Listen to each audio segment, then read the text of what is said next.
Balik lagi bersama saya Nurzia Buamona dari Universitas Khairun Ternate, Fakultas Ekonomi dan Bisnis, Program Studi Akuntansi kelas 4M. Nah, di video kali ini saya akan menjelaskan apa itu hermeneutika. Mungkin teman-teman sudah ada yang tahu apa itu hermeneutika? Ya, langsung saja kita masuk ke pokok pembahasannya. Yang pertama, pengertian hermeneutika. Kata hermeneutika berasal dari bahasa Yunani, hermeneun, yang berarti menafsirkan. Kata budayanya hermenia, yang berarti menafsirkan atau interpretasi, dan kata hermeneutes yang berarti interpreter atau penafsiran.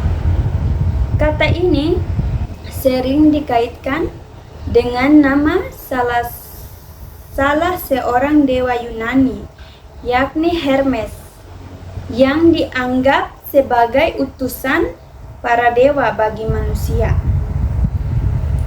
Pada awalnya, hermeneutika digunakan untuk mengembangkan penafsiran alegoris terhadap mitos atau tradisi Yunani kuno.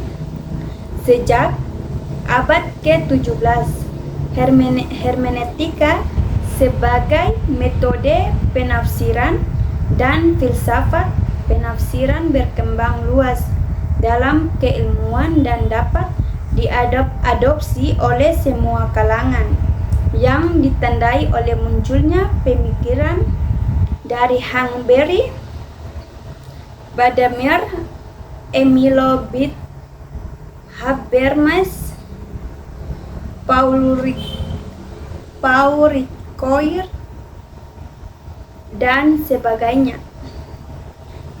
Selanjutnya, sejarah hermeneutika. Yang pertama, tradisi klasik. Hermeneutika memiliki akar dalam tradisi klasik sejak zaman Plato dan Aristoteles.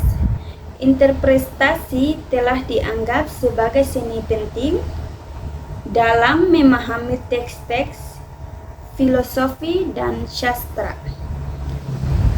Yang kedua, tradisi biblis. Dalam tradisi keagamaan, hermeneutika telah digunakan untuk memahami dan menafsirkan teks-teks suci. Penggunaan hermeneutika dalam konteks agama telah memberikan kontribusi penting terhadap pengembangan metode interpretasi. Yang keempat, abad pertengahan. Pada abad pertengahan, hermeneutika mengalami perkembangan penting, terutama dalam konteks teologi Kristen. Tokoh seperti Santo Agustinus dan Santo Thomas Aquinas memainkan peran penting dalam membentuk metode interpretasi teks-teks keagamaan. Yang kelima, abad modern. Pada abad ke-19 terjadi hermeneutika di bidang ilmu humaniora. Tokoh-tokoh seperti Friedrich Schleiermacher dan Wilhelm Dilthey memperkenalkan pemikiran yang mempengaruhi perkembangan hermeneutik modern. Selanjutnya, pendekatan dalam hermeneutika. Yang pertama, hermeneutika filologis. Pendekatan ini menekankan pada analisis bahasa dan konteks historis untuk memahami teks secara akurat. Yang kedua, hermeneutik fenomenologis. Pendekatan ini menekankan pada pengalaman subjektif pembaca dan mencari pemahaman yang lebih dalam melalui empati dengan teks. Hermeneutika dekonstruksi. Pendekatan ini menantang ide bahwa teks memiliki makna yang tetap dan menekankan pada sifat relatif dan ambigu makna. Selanjutnya, prinsip-prinsip hermeneutik. Konteks. Makna suatu teks harus dipahami dalam konteksnya, baik konteks historis, budaya maupun linguistik. Yang kedua, pre-understanding. Pembaca memiliki prasangka atau pemahaman awal yang membentuk cara mereka memahami teks. Yang ketiga, horizon of understanding. Ada batasan pada pemahaman seseorang yang dibentuk oleh latar belakang budaya, sosial, dan historisnya. Yang ketiga, dialogu.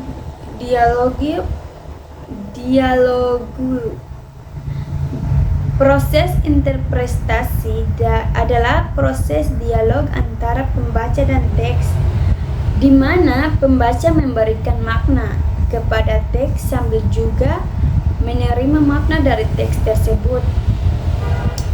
Masuk di contoh-contoh penerapan hermeneutik. Interpretasi teks keagamaan. Hermeneutik digunakan dalam memahami teks-teks suci dari berbagai tradisi agama seperti Alkitab, Quran, atau kitab-kitab Hindu. Yang kedua, analisis sastra. Dalam kritik sastra, hermeneutik membantu pembaca untuk memahami makna yang lebih dari karya sastra. Yang ketiga, studi budaya. Hermeneutik digunakan dalam studi budaya untuk memahami makna-makna yang terkandung dalam budaya populer, media massa, dan artefak budaya lain. Yang terakhir, kesimpulan. Hermeneutik adalah sebuah pendekatan interpretatif yang penting dalam memahami teks-teks kuno maupun kontemporer dengan menekankan pada konteks, pre-understanding, dan dialog antara pembaca dan teks. Hermeneutika memberikan kerangka kerja yang kaya untuk analisis interpretatif yang mendalam. Mungkin itu saja yang dapat saya jelaskan. Semoga penjelasan ini dapat dipahami teman-teman dan menjadi pembelajaran untuk kita semua. Mohon maaf kurangnya materi yang saya jelaskan. Ini bisa komen di bawah ya. Saya Nurjia Buamona pamit undur diri. Assalamualaikum. Bye bye.